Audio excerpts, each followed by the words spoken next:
ஊதிய உயர்வு கேட்டு நடந்த பேரணியில் பங்கேற்று துப்பாக்கிச் சூட்டில் உயிரிழந்த மாஞ்சோலை தேயிலை தோட்ட தொழிலாளர்களுக்கு விடுதலை சிறுத்தைகள் கட்சித் தலைவர் திருமாவளவன் அஞ்சலி செலுத்தி வருகிறார். நேரலையை பார்க்கலாம். கூடுதல் தகவல்களை செய்தியாளர் நாகராஜனிடம் கேட்கலாம். நாகராஜன், விடுதலை சிறுத்தைகள் கட்சியினுடைய தலைவர் தொல் திருமாவளவன் அங்கு அஞ்சலி செலுத்தி வருகிறார். விவரங்களை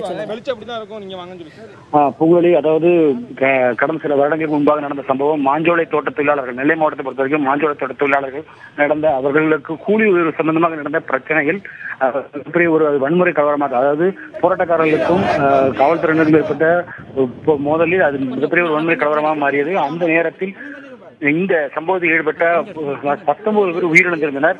அதில் அந்த தாமிரபரணி ஆற்றில் உயிரிழந்த அந்த மக்களுக்கு அஞ்சலி செலுத்தும் விதமாக ஒவ்வொரு ஆண்டும் இந்த ஜூலை மாதம் 23ஆம் தேதி அந்த அஞ்சலி செலுத்தும் நிகழ்ச்சி நடைபெறும். இந்த அஞ்சலி செலுத்தும் நிகழ்ச்சியில் இதற்காக கலந்து கொள்வதற்காக விடுதலை சிறுத்தை கட்சியின் தலைவர் திருமாவளவன் வந்திருக்கிறார். அவர் அது தாமிரபரணி ஆற்றங்கரையில் இன்று மலர் தூவி அந்த அவர்களுக்கு அஞ்சலி செலுத்துவது தற்போது நடந்து வருகிறது. உங்களை வேறு எந்த அமைப்பை சேர்ந்தவர்கள் எல்லாம் இந்த அஞ்சலி செலுத்தும் நிகழ்வில் கலந்துகிட்டு இருக்கிறாங்க நாகராஜன்? அதாவது இன்று காலை முதலே பல்வேறு கட்சியினரும் இந்த அஞ்சலி செலுத்தும் நிகழ்ச்சியில் கலந்து கொண்டனர். ஏற்கனவே மதியம் புதிய தமிழக கட்சி தலைவர் கிருஷ்ணசாமி அவர்கள் கலந்து கொண்டார். அதே போல தமிழக மக்கள் முன்னேற்ற கழகத்தை சேர்ந்த ஜான் பாண்டியன் அவர்கள் அந்த அஞ்சலி செலுத்தும் நிகழ்ச்சியில் கலந்து கொண்டார். அது மட்டுமில்லாது பல்வேறு சிறிய கட்சிகள், அமைப்புகள் அனைத்துமே இன்று காலை முதலே இந்த காலை 9 மணி முதல் இதற்கான ஏற்பாடுகள் காவல்துறை செய்திருந்தனர். அதன்படி அந்த அஞ்சலி செலுத்தும் நிகழ்ச்சி என்பது காலையிலும் நடைபெற்று வந்தது. இந்த அஞ்சலி பல்வேறு அமைப்புகள், குறிப்பாக 30க்கும் மேற்பட்ட அமைப்புகள் இந்த அஞ்சலி செலுத்தும் நிகழ்ச்சியில் கலந்து கொண்டன.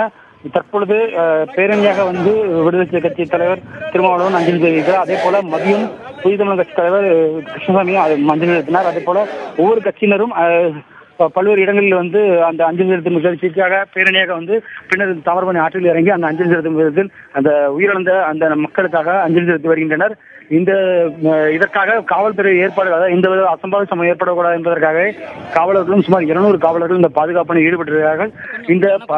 அதாவது நெல்லை மாநகர் மற்றும் மாநகரில் இதற்காக போக்குவரத்து மாற்றங்கள் செய்யப்பட்டிருக்கிறது. இதன் அடிப்படையில் இன்று தற்பொழுது இந்த அஞ்சலி செலுத்தும் மையம் இறுதியாக தற்பொழுது தொல் திருமாவளவன், விடுதலை கட்சி தலைவர் தொல் திருமாவளவன் தற்போது வந்திருக்கிறார். தற்போதைய தகவல்களை வழங்கியமைக்கு நன்றி நாகராஜன்.